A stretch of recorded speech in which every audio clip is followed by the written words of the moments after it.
Hello students, next exercise start कर रहे हैं। एक्सरसाइज 3.2। इसमें फर्स्ट क्वेश्चन दे रखा है 10 student of class 10th took part in A quiz. यानी जो total number of student they रखे हैं जिन्होंने क्विज में पार्टिसिपेट किया है वो 10 है। Total student 10।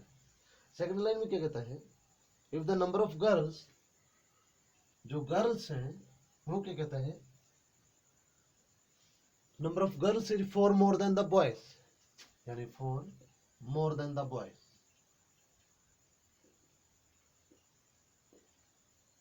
ठीक है, तो टोटल स्टूडेंट 10 दे रखे हैं, तो बॉयज और गर्ल्स दोनों होंगे। तो क्या किया, लेट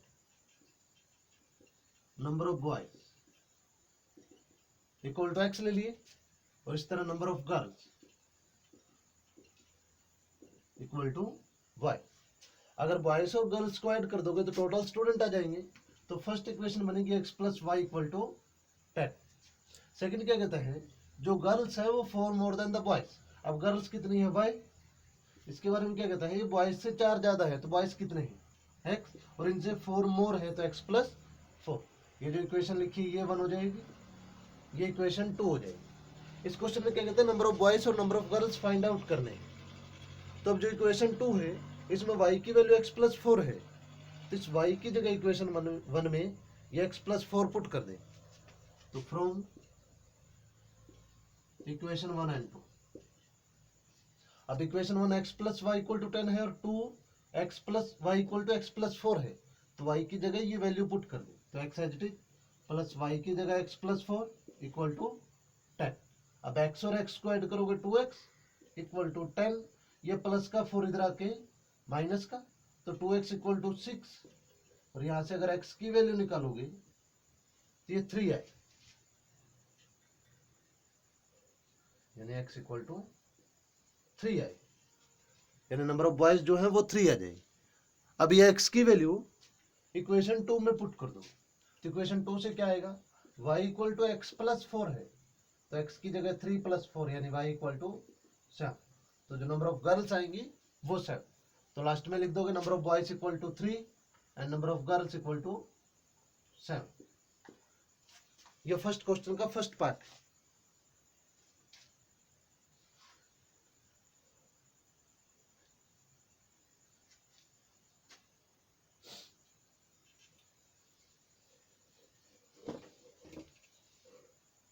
सेकंड पार्ट देखिएगा, क्योंकि तो 5 पेंसिल्स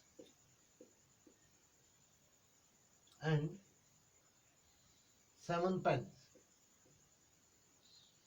इनका प्राइस दे रखा है ₹50। अगेन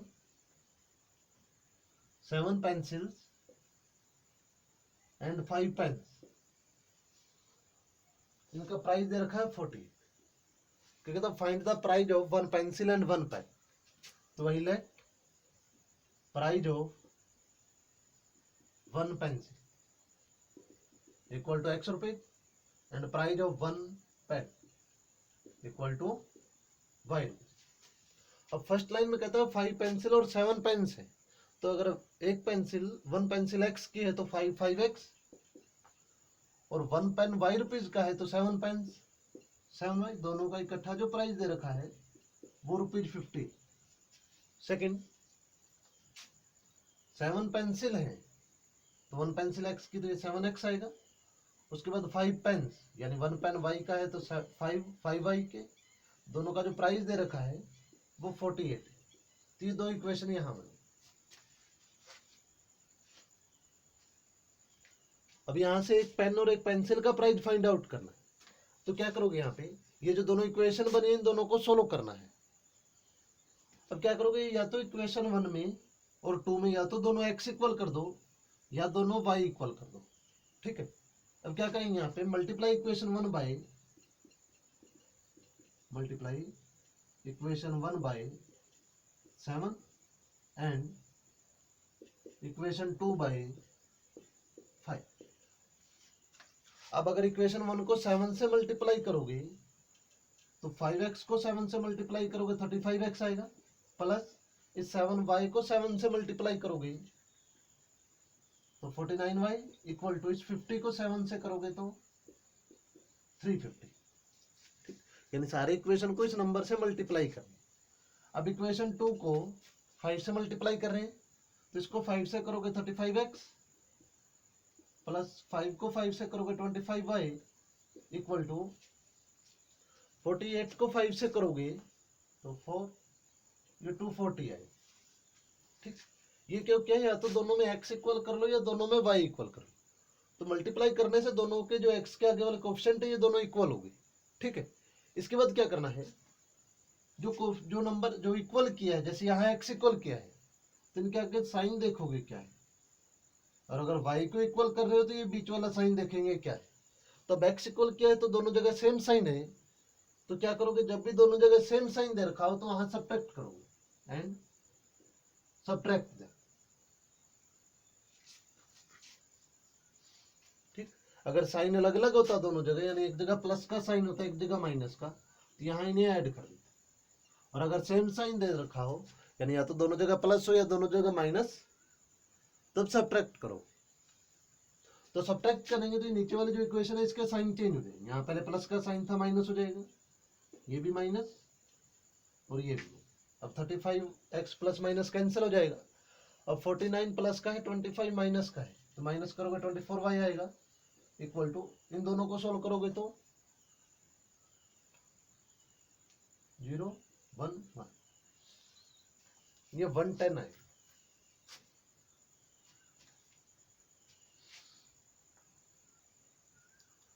यहाँ इस 7 पेंस और 7 पेंसिल और 5 पेंस का जो प्राइस है ये 46 दे रखा है, तो यहाँ 46 आएगा। अब 46 को 5 से मल्टीप्लाई करोगे तो ये 230 आएगा। अब इन दोनों को माइनस करोगे तो यहाँ 120 आएगा। ठीक है, अब यानी यहाँ से आ गए 24y इक्वल टू 120। अब यहाँ से y की वैल्यू निकालेंगे तो y इक्वल टू 120। अब ये 24 मल्टीप्लाई में है, यहाँ आके डिवाइडेड, तो y की वैल्यू आएगी 5। y किसका प्राइस था, पेन का, तो एक पेन का प्राइस आ गया 5 रुपये।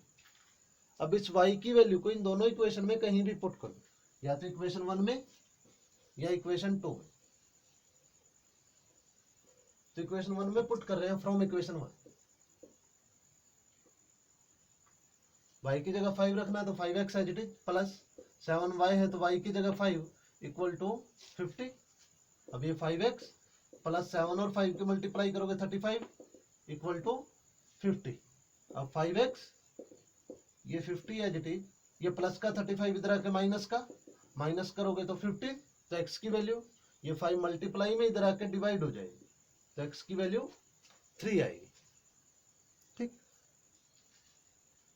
तो इस तरह, यानी जो पेन का प्राइस आया है वो 5 रुपीज और जो पेंसिल का प्राइस आया है ये 3 रुपीज। ठीक है,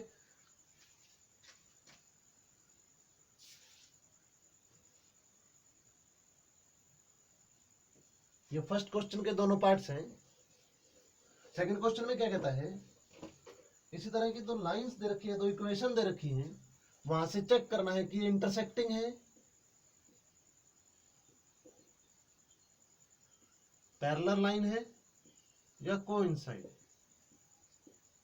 तो जो इंटरसेक्टिंग लाइन की कंडीशन होती है वो होती है a1/a2 not equal to b1/b2। Parallel line की कंडीशन होती है a1/a2 equal b1/b2 not equal to c1/c2।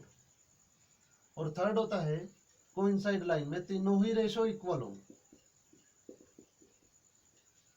जैसे इसका फर्स्ट पार्ट दे रखा है,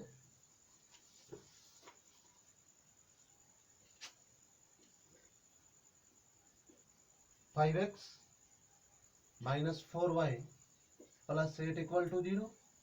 और सेकेंड इक्वेशन दे रखी है 7x plus 6y minus 9 equal to 0। ठीक, अब क्या करोगे, ये जो इक्वेशन पहली इक्वेशन है, फर्स्ट इक्वेशन है, इसको कंपेयर करोगे, compare by a1x plus b1y plus c1 equal to 0। ठीक है, अब यहां x के साथ a1 है और यहाँ x के साथ 5 तो a1 5 आएगा, y के साथ b1 है और यहाँ y के साथ -4 है और c1 इक्वल टू 8 है। ठीक। सिमिलरली जो इक्वेशन सेकंड है इसको कंपेयर करोगे, compare a2x plus b2y plus c2 equal to 0। अब यहाँ x के साथ a2 है और यहाँ x के साथ 7, y के साथ b2 और यहाँ y के साथ 6 और c2 ये -9 है। ठीक। इसके बाद यहाँ 3 रेशो है, 1 by 1 तीनों को फाइंड आउट करोगे। फर्स्टली a1 by a2 तो a1 5 है, y में a2 7 अगेन, फिर b1 by b2, b1 -4 है, by b2 6 है। अगर ये कट रहे तो इसको कैंसिल करोगे तो 2 पे तो ये -2/3 आएगा। इसके बाद c1 by c2, c1 8 है, by में c2 -9 तो ये कैंसिल नहीं हो रहा है, ये आ जाए। अब फर्स्ट दो रेशियो को देखोगे, a1 by a2 5/7 है, b1 by b2 -2/7 है, दोनों इक्वल नहीं है। यहाँ लिखोगे a1 by a2 not equal to b1 by b2। तो ये लाइन की कंडीशन है इंटरसेक्टिंग लाइन, तो ये आंसर आ जाएगा इंटरसेक्टिंग। ठीक। इसी का सेकंड और थर्ड पार्ट आप लोग खुद करोगे। अगर ये दोनों रेशियो इक्वल आ जाते तो इसको चेक करते c1 by c2 के साथ। अगर c1 by c2 इन दो के इक्वल होता तब तो पैरेलल लाइन है, नॉट इक्वल होता, यहाँ नॉट इक्वल का साइन है। यानी फर्स्टली अगर a1 by a2 इक्वल हो b1 by b2 के और फिर ये c1 by c2 के साथ कंपेयर करोगे, अगर नॉट इक्वल आ रहा है तब पैरेलल लाइन है, अगर तीनों रेशियो इक्वल आ रहे हैं यानी सेम वैल्यू आ जाए तीनों रेशियो की तब कोइंसाइड लाइन है। ओके।